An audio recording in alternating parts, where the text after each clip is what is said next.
Nagsisimula ang kwento sa isang mabundok na lugar kung saan ang isang batang magic student na si Spike ay naghahanda upang tumalon mula sa isang bangin at lumipad sa unang pagkakataon pababa nito. Habang binabalaan siya ng kanyang kaibigang si Arya na magiging parang pretzel ang kanyang skeleton kapag pumalya siya sa paglipad. Ngunit hindi niya pinansin ang panunukso at buong focus na nag-chant si Spike ng flying spell habang tumatakbo patungo sa gilid ng bangin. At nang tuluyan siyang tumalon ay tila magtatagumpay na siya ngunit agad siyang sinampal ng realidad na mas matindi pa sa sampal ni Trunan kaya nabigo ang kanyang tack-off at bumagsak siya sa lupa. Ngunit sa kabutihang palad ay iniligtas ng matigas na lupa ang kanyang buhay. At kahit na malubha ang kanyang mga sugat ay sinamantala ito ni Arya upang pagtawanan siya. Ngunit hindi ito pinansin ni Spike at sa halip ay nagkwento siya tungkol sa kanyang mga pangarap habang nangangarap ang kanyang mga mata na makapag-aral sa Diana Academy kung saan nagtuturo ang isang legendary sorcerer na si Claude Sirius. Na isa sa 10 first-class sorcerer sa mundo at sinasabing ang kanyang magic ay may kapangyarihang igalaw ang mga bituin. Kaya naman iniidolo siya ni Spike at ginagawa siyang inspirasyon sa kanyang training. Ngunit pinaalalahanan siya ni Arya ng malupit na katotohanan na hindi man lang siya marunong gumamit ng kahit isang spell. At idinagdag pa nito na bumagsak na ang reputasyon ni Claude kamakailan dahil noong nakaraan ay inatake ng isang grupo ng mapanganib na cultists ang Diana Academy at tumakbo raw si Claude na parang duwag kaya nakilala siya bilang puro salita lamang. At nang marinig ito ay natahimik si Spike ngunit ipinagtanggol pa rin niya ang kanyang idolo. Kaya napagtanto ni Arya na sumobra siya kaya niyakap niya ito at humingi ng tawad. Ngunit nanatiling galit si Spike kaya pinaalalahanan siya ni Arya na kung magpapatuloy siya sa ganitong paraan ay babagsak siya sa entrance exam ng Diana Academy at iminungkahi nitong kumuha siya ng magic tutor ngunit hindi ito magawa ni Spike dahil hirap ang kanyang mga magulang na pakainin ang kanilang mga anak. At nang maisip niya ang kanilang kahirapan ay napaiyak siya kaya naawa si Arya bilang isang henyo sa water magic at nangakong ituturo sa kanya ang lahat ng kanyang nalalaman upang matulungan siyang makapasok sa Diana Academy, ngunit agad pagkatapos ng anunsyong iyon ay sinabi ni Arya kay Spike na maaari nitong bayaran ang kanyang serbisyo gamit ang kanyang katawan kaya nainis siya dahil nagbibiro pa rin ito. Nang walang sino mang sumusuporta sa kanya, ipinagpatuloy ni Spike ang kanyang self-learning journey. Ngunit ang kanyang sumunod na pagtatangka ay muli na namang nauwi sa isang matinding kabiguan. At habang umiiyak siya dahil sa kanyang hopeless na sitwasyon ay nainis ang isang malapit na itim na kuting dahil ginulo niya ang pagtulog nito. At biglang napagtanto ni Spike na kinausap siya ng pusa at nagulat din ang pusa na naiintindihan niya ito. Kaya napaisip si Spike kung ang itim na pusa ba ay isang magic beast na nakatago lamang. Ngunit na-offend ang pusa at hinaipan siya palayo, at matapos muling bumagsak si Spike sa pang-ilang beses na sa loob ng oras na iyon ay binalaan siya ng pusa na huwag na itong tatawaging beast muli. At buong pagmamalaki nitong ipinaliwanag na dati itong isang human magician ngunit nakulong sa katawan ng isang pusa dahil sa isang sumpa. At nang marinig ito ay nakiusap si Spike na maging master niya ang pusa dahil maaari siyang turuan ito ng mga kapakipakinabang na magic spells. Ngunit nang malaman ng pusa na gusto niyang makapasok sa Diana Academy ay naisip nitong kulang siya sa utak. Kahit alam ni Spike na halos wala siyang pag-asa ay matigas pa rin siyang tumangging sumuko at patuloy na nakiusap na turuan siya. Ngunit tumanggi ang pusa at nagsimulang umalis kaya pinigilan ito ni Spike at inalok na gagawin niya ang kahit ano kapalit ng tulong nito upang makapasok siya sa Diana Academy. At nang marinig yun ay naging interesado ang pusa at lumingon na may masamang tingin sa mga mata nito. Kaya naisip ni Spike na may gusto itong gawin na ilegal sa kanya ngunit handa pa rin siyang gawin iyon para sa kanyang career. Ngunit agad pinutol ng pusa ang kanyang malisyosong iniisip at nagpa siya itong tanggapin siya bilang isang apprentice slave. Kaya nagpasalamat si Spike sa tila kabaitan nito at sinabi ng kanyang bagong master na pumunta sila sa capital city upang simulan ang kanilang training. At pagdating nila roon ay nagtaka si Spike kung bakit siya dinala ng pusa. At para sa kanyang unang assignment ay sinabi ng pusa na i-chant niya ang spell na, "Bring me a drink." At nang isigan ni Spike ang spell ay isang malapit na waitress ang kumuha ng kanyang order at nagdala ng inumin, kaya nang mapagtanto niyang naloko siya ay sinigawan niya ang pusa dahil sa panloloko nito at sinabing ito ang magbayad, ngunit napansin niya na ang lahat ng tao sa paligid nila ay tinatrato ang pusa bilang isang normal na hayop kaya siya lamang ang taong kayang makipag-usap dito, samantala ang pusa naman ay tila na trauma sa galit na pagsabog ni Spike. Kaya nagpa siya ang pusa na bigyan siya ng isang imposibleng gawain upang mapilitan siyang sumuko sa magic. At dinala siya nito sa Royal Library kung saan nakaimbak ang karamihan sa mahahalagang kaalaman ng mundo. At ipinaliwanag ng pusa na hinahanap nito ang isang aklat na tinatawag na Book of Providence na sinasabing nagbibigay sa mambabasa ng kakayahang makita ang lahat. At gamit ang kakayahang ito ay nais nitong alisin ang sumpa sa sarili. Kaya inutusan nito si Spike na hanapin ang aklat sa loob ng library sa loob ng isang buwan. At napaisip si Spike kung tutulungan ba siya nito sa paghahanap sa napakalaking maze ng mga libro, ngunit ipinakita ng pusa na kapag may hayop na humawak sa anumang mahalagang bagay ay tutunog ang alarm at hahabulin ito ng mga gwardya. Kaya nagreklamo si Spike na imposibleng mahanap niya ang aklat ng ganoon kabilis, ngunit sinabi ng pusa na tumigil na siya sa magic kung hindi niya ito kaya. At dahil wala na siyang ibang pagpipilian ay nagsimula siyang masusing maghanap sa napakalaking koleksyon ng library. At habang binabasa niya ang isang aklat tungkol sa cat transformations ay bigla siyang naging pusa mismo. At ipinaliwanag ng itim na pusa na ang anumang spellbook ay maaaring agad na mag-activate, kaya kailangan niya mag-ingat sa pagbasa ng mga ito ng malakas. At matapos ang mahabang oras ng mga nakakatromang spells ay nawala ang lahat ng motibasyon ni Spike para sa natitirang bahagi ng araw. At nang makita siyang pagod na pagod ay inisip ng pusa na susuko siya sa loob lamang ng 3 araw. Ngunit habang lumilipas ang mga araw ay ipinagpatuloy ni Spike ang kanyang paghahanap sa kabila ng lahat ng hadlang. At matapos ang 29 na araw ng paghahanap ay natagpuan siya ng itim na pusa na nag-aaral ng isang sinaunang wika. At nagtaka ang pusa kung bakit siya nagbabasa ng isang hindi mahalagang aklat, ngunit ipinaliwanag ni Spike na sinusubukan niyang intindihin ang mga sinaunang wika dahil malamang na nakasulat sa isa ang Book of Providence. At nang marinig ito ay humanga ang pusa sa kanyang talino, ngunit pinaalalahanan siya na tapos na ang huling araw kaya nabigo siya sa kanyang misyon.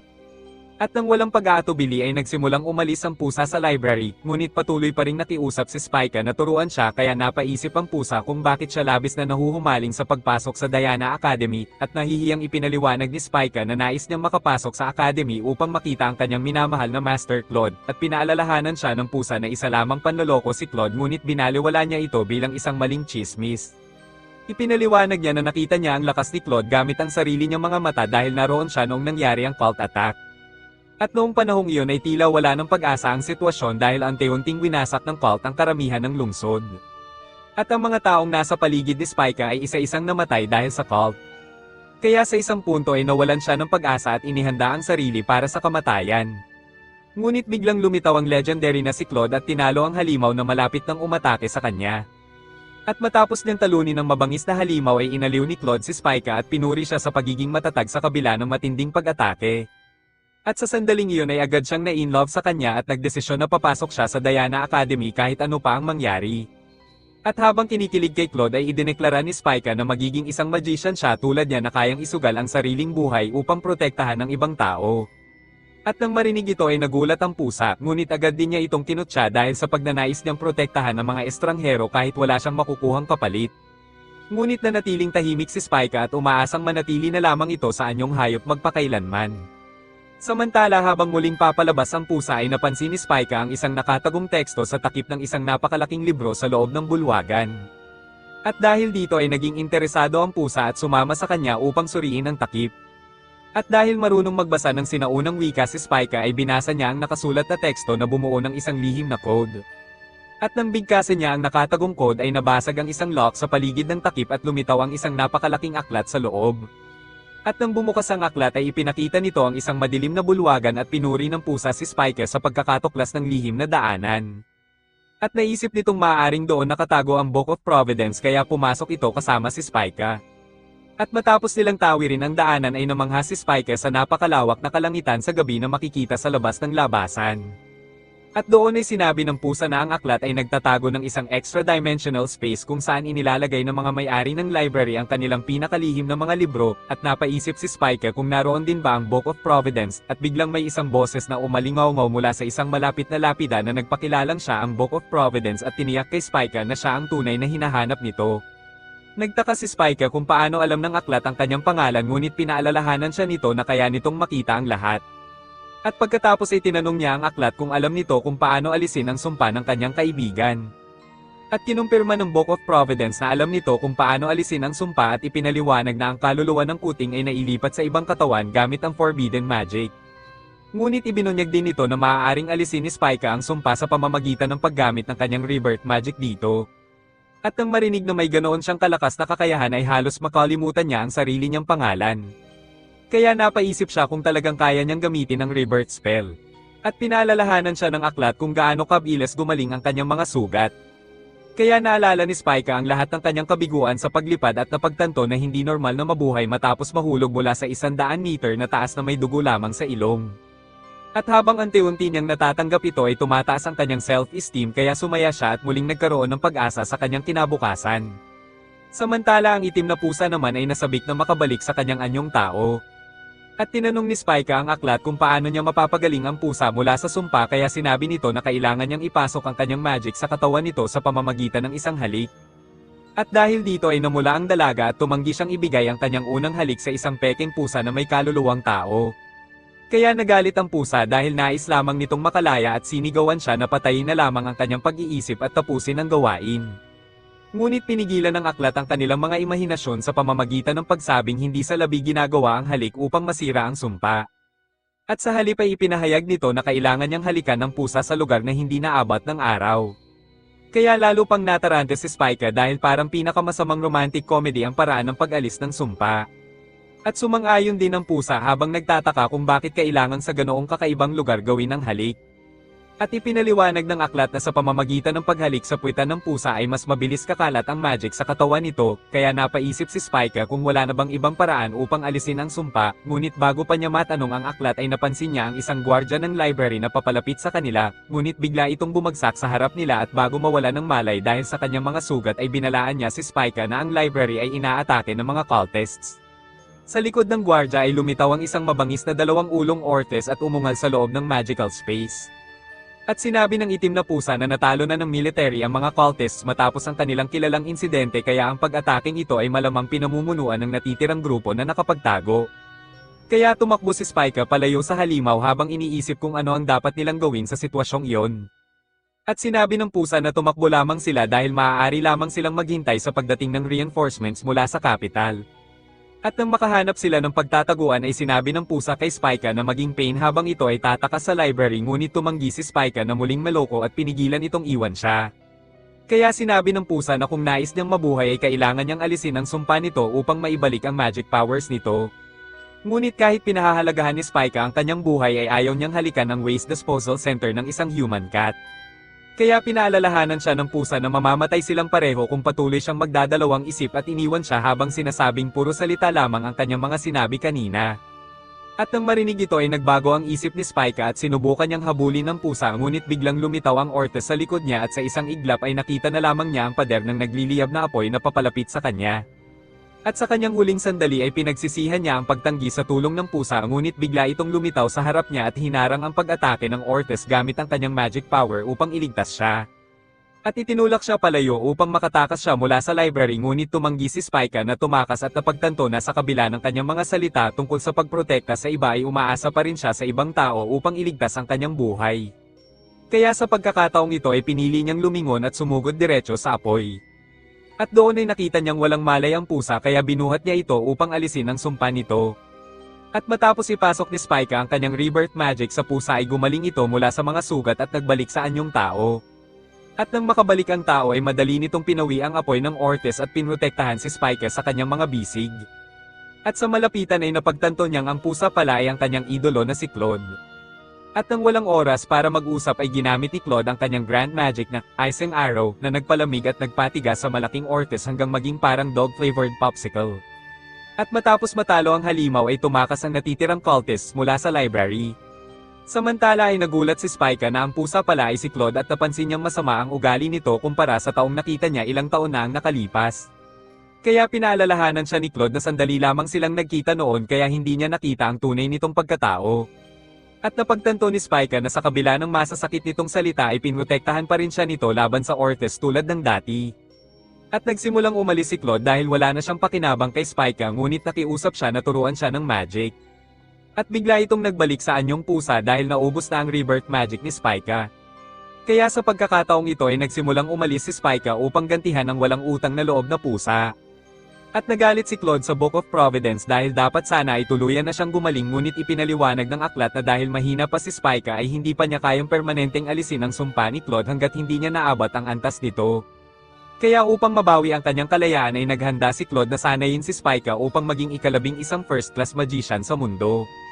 At pakiramdam ni Spike ay nananaginip siya ngunit tiniyak ni Claude na kaya niya ito sa tulong ng kanyang training, at sa huli ay idineklara niya na babalik siya sa kanyang trabaho sa Diana Academy bilang personal teacher at class professor ni Spike, habang mas madalas na nagkakasama si Spike at si Claude.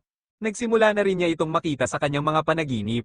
Ngunit sa halip na maging kanyang Prince Charming dream, pinaalala siya ni Claude sa kanyang butt-kissing beauty kaya nagising siya sa gulat habang ang totoong si Claude ay kumakatok sa kanyang bintana mula sa labas.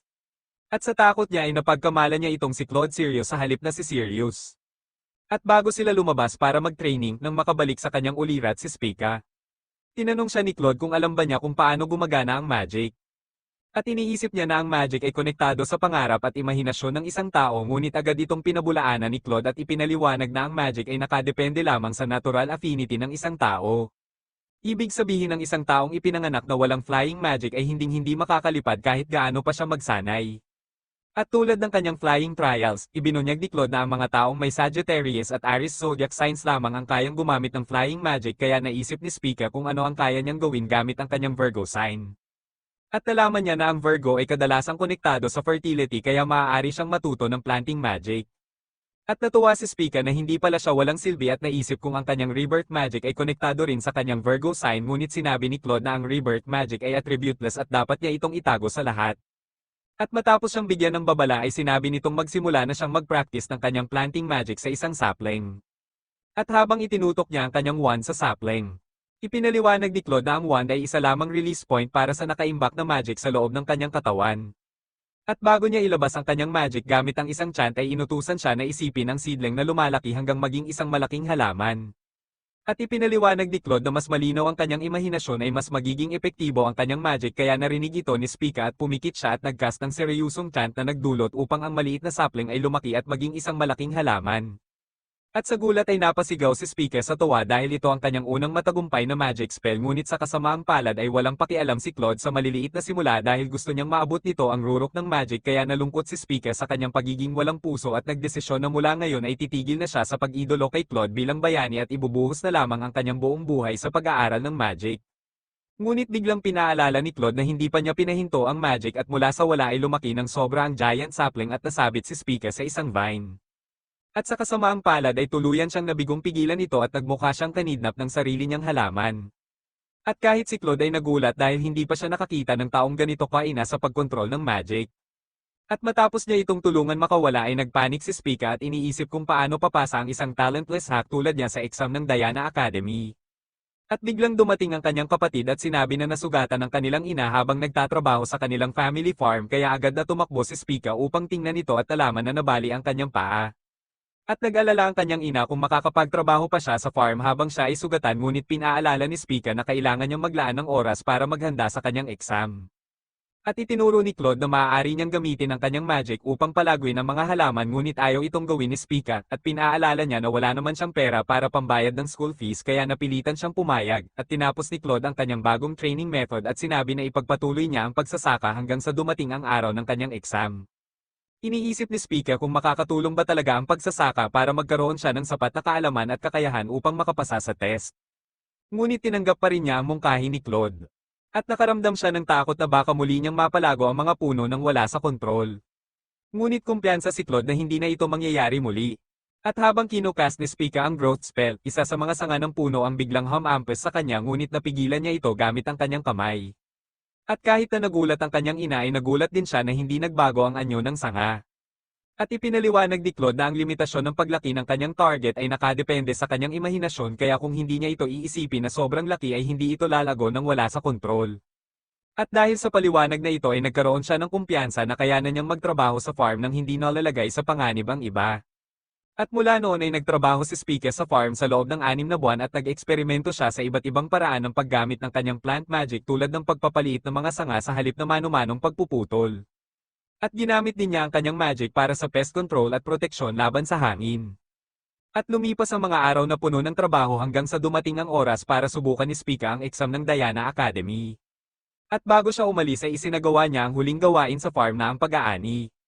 At matapos makolekta ni Spica ang lahat ng pinahusay na mock atas na oranges sa loob lamang ng kalahating araw ay binati siya ng kanyang ina sa pagiging ganap na magsasaka. At naalala ni Spica na pinili niya ang magic bilang kanyang career kaya iniisip niya kung makakatulong ba ang kanyang farming skills sa exam.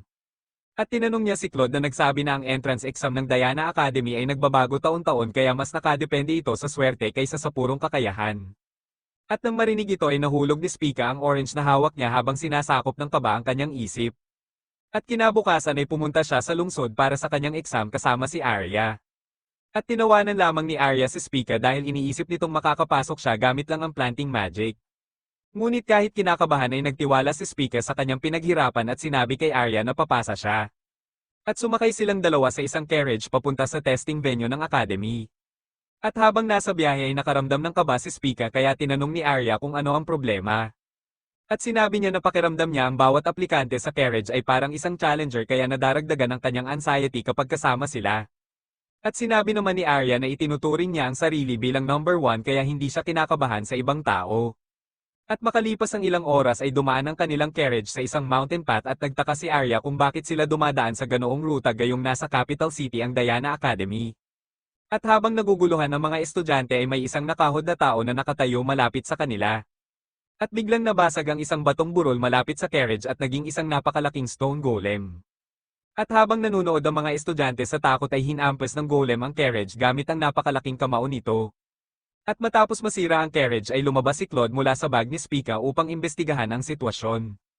At habang hinahabol ng golem ang mga walang kalaban-labang estudyante ay ipinaliwanag ni Claude na ang mga golem ay puppet creatures kaya may kumokontrol dito mula sa malapit at iniisip ni Spica kung ang mga cultists ay nagsasagawa na naman ng panibagong pag-atake laban sa mga magic students at habang humarap si Arya sa napakalaking kalaban upang protektahan ang lahat ay pinukos niya ang kanyang kapangyarihan at naglunsad ng hydro cannon spell na nagwasak sa napakalaking katawan ng golem. Maging si Claude ay humanga sa kahangahangang skill at kaalaman ni Arya. Ngunit pinanood niya habang ang nabasag na katawan ng golem ay madaling nagre-reconstruct. At naiinis si Spica dahil parang nandadaya ang golem ngunit pinaalala ni Claude na nabasa na niya ang kahinaan nito sa library. At naalala niya na ang mga golem ay nililikha sa paligid ng isang magic core na maaaring sirain upang matalo ang halimaw. At habang inoobserbahan ni Spica ang golem ay napansin niyang ang mga bato ay nagtitipon sa isang maliit na core sa gitna. At sa core ay nakita niya ang salitang Emmet na nakasulat. Na siyang dahilan kung bakit na-activate ang golem. At kung mabubura niya ang letrang E sa simula ay magiging hindi epektibo ang salita at mawawala ang lahat ng kapangyarihan ng golem. At nagmadaling tumakbo si Spica upang sabihin kay Arya ang kahinaang ito ngunit pinigilan siya ni Claude at sinabing siya ang magiging bayani ngayon at tatalo sa golem. Ngunit iniisip ni Spica na hindi ito kakayanin ng isang klutz na tulad niya. Gayunpaman pinaalala ni Claude na ang kanyang layunin ay maging isang first-class magician kaya kung hindi niya kayang protektahan ang kanyang kaibigan mula sa isang maliit na banta ay dapat na lamang siyang sumuko. At nang marinig ito ay natahimik si Spica at napansin na malapit ng tamaan ng golem si Arya kaya mabilis siyang tumalon at hinayla ito palayo gamit ang isang vine na ikinagulat ni Arya. At sa wakas ay nagpa siya si Spica na lalaban para sa kanyang kaibigan kahit nanginginig ang kanyang mga binti sa takot. At sinabi niya kay Arya ang kahinaan ng golem at tinanong kung maaari siyang sumali sa laban. At pumayag naman si Arya ngunit itinuro na mukhang sobra siyang takot para lumaban. Ngunit tumanggi si Spica na umatras at idineklara na lalaban siya upang protektahan ang kanyang mga kaibigan kahit gaano pa siya kitakot. At nang marinig ito ay iniisip ni Arya kung paano nila sisirain ang golem kaya sinabi ni Spica na sisirain niya ang core nito at hiniling kay Arya na basagin muli ang katawan ng golem gamit ang kanyang hydro cannon ngunit sinabi ni Arya na wala na siyang sapat na energy upang gamitin muli ang attack na iyon. At pagkatapos ay umatake ang golem sa kanila kaya tumalon sila paatras upang umiwas at ibinaling nito ang atensyon sa ibang mga estudyante at itinaas ang kamao nito upang durugin ang isang natatakot na batang lalaki. At habang sumisigaw ng tulong ang bata ay sumugod si Spica papunta sa golem at naghagis ng ilang buto. At ginamit niya ang kanyang growth magic upang atali ang golem gamit ang matitibay na vines habang pinapanood niyang napipigilan ang higanteng halimaw. At nagulat si Arya dahil hindi niya inaasahan na magiging ganoon kalakas ang farming magic. Samantalang iniisip naman ni Claude na minamaliit ni Spica ang sarili niyang kakayahan dahil nakita niya kung paano ito nagsanay sa farm at alam niyang napataas nito ang kanyang stamina at magic control habang pinaperpekto ang nag-iisang spell na kaya niyang i-cast. At malapit dito ay tinutokso ni Spica ang golem na siya ang atakihin kaya naiinis si Arya dahil ang kanyang klutz na kaibigan ang nakakakuha ng spotlight. At biglang winasak ng golem ang sarili nitong katawan upang makawala sa mga vines na nagbigay ng pagkakataon kay Spica na sirain ang core kaya naghanda siyang umatake ngunit inilunsad ng golem ang mga pira-piraso nitong katawan patungo sa kanya sa napakabilis na bilis na wala siyang oras upang umatake. At bahagya niyang naipagtanggol ang sarili gamit ang pader ng vines ngunit iniisip niya kung paano makakatakas sa mabangis na pag-atake ng golem, at nang tila wala ng pag-asa ay dumating si Arya at lumikha ng water barrier sa paligid niya at pinaalala kay Spica na hindi siya nag-iisa sa laban at sinabi na tapusin na niya ang laban, at sa proteksyon ng kanyang kaibigan ay nagawa ni Spica na ituon ang lahat ng kanyang magic sa pag-atake. Sa pagkakataong ito ay direktang tinarget ni Spica ang core ng golem at tinanggal ang letrang E gamit ang isang malakas na vine. At sa wakas ay gumuho ang napakalaking halimaw at naging alikabok habang nagdiwang ang mga estudyante sa tagumpay na nagligtas ng kanilang buhay. At habang napabuntong hininga si Spica sa ginhawa ay nagtataka si Arya kung paano siya naging ganoon kalakas. At sinabi ni Spica na sinuwerte lamang siya ngunit biglang may isang kakaibang lalaki na nagsabi na ang swerte ay hindi umaabot ng ganoon kalayo. At mula sa wala ay may grupo ng mga magicians na lumitaw sa harap ng mga estudyante. At nagtaka si Spica kung paano alam ng matandang estranghero ang kanyang pangalan ngunit ipinaliwanag ni Claude na siya ang vice principal ng Diana Academy. At ang vice principal na tinatawag na Justice ay humingi ng paumanhin sa lahat ng estudyante dahil sa kalituhan at itinuro sila sa isang healer at ipinaliwanag na ang pag-atake ng golem ay isang surprise exam lamang para sa kanila. At nagalit ang mga estudyante dahil hindi sila naabisuhan ng mas maaga dahil sana ay tumulong din sila sa laban. Ngunit ipinaliwanag ni Justice na nais niyang subukan ang kanilang reaksyon sa isang tunay na sitwasyon ng buhay at kamatayan. At kahit na delikado ang kanyang ginawa ay pinuri niya si Arya dahil siya ang unang humarap sa golem at pinuri rin niya si Spica dahil iniligtas nito ang kanyang kaibigan at ang iba pang estudyante kahit na siya mismo ay natatakot. At habang ang ibang estudyante ay tumakbo o sinubukang iligtas ang sarili nilang buhay ay ang dalawang babaeng ito ang tumindig para sa iba. At ipinaliwanag ni Justice na ang Diana Academy ay naghahanap ng mga taong may mabuting puso kasabay ng talento sa magic kaya ang dalawang ito ang perpektong kandidato para sa kanilang academy. At idineklara niya na pasado sina Spica at Arya at hinikayat ang ibang estudyante na subukan muli sa susunod. At kahit na pumasa sa exam ay hindi pa rin kontento si Arya dahil pakiramdam niya ay hindi niya naipakita ang kanyang buong kakayahan. Samantalang si Spica naman ay labis ang saya at iniisip na parang nananaginip lamang siya. Ngunit pinaalala ni Claude na simula pa lamang ito na agad nakasira sa kanyang masayang mood. Gayunpaman ay pinuri rin siya ni Claude sa kanyang pagtindig at mahusay na pakikipaglaban. At ang simpleng papuring ito ay lubos na nagpula kay Spica at iniisip niya kung bakit ang maliit na papuri mula kay Claude ay nagpapasaya sa kanya ng ganoon, at kahit na minsan ay masungit ito ay alam ni Spica na ang mga payo ni Claude ang tumulong sa kanya upang talunin ang golem kaya iniisip niya na ang kanyang master ay tunay na mabuting tao sa kalooban. Iyon ang pangalawang episode at mag-subscribe upang hindi mo mamiss ang susunod na bahagi at panoorin ang susunod na video.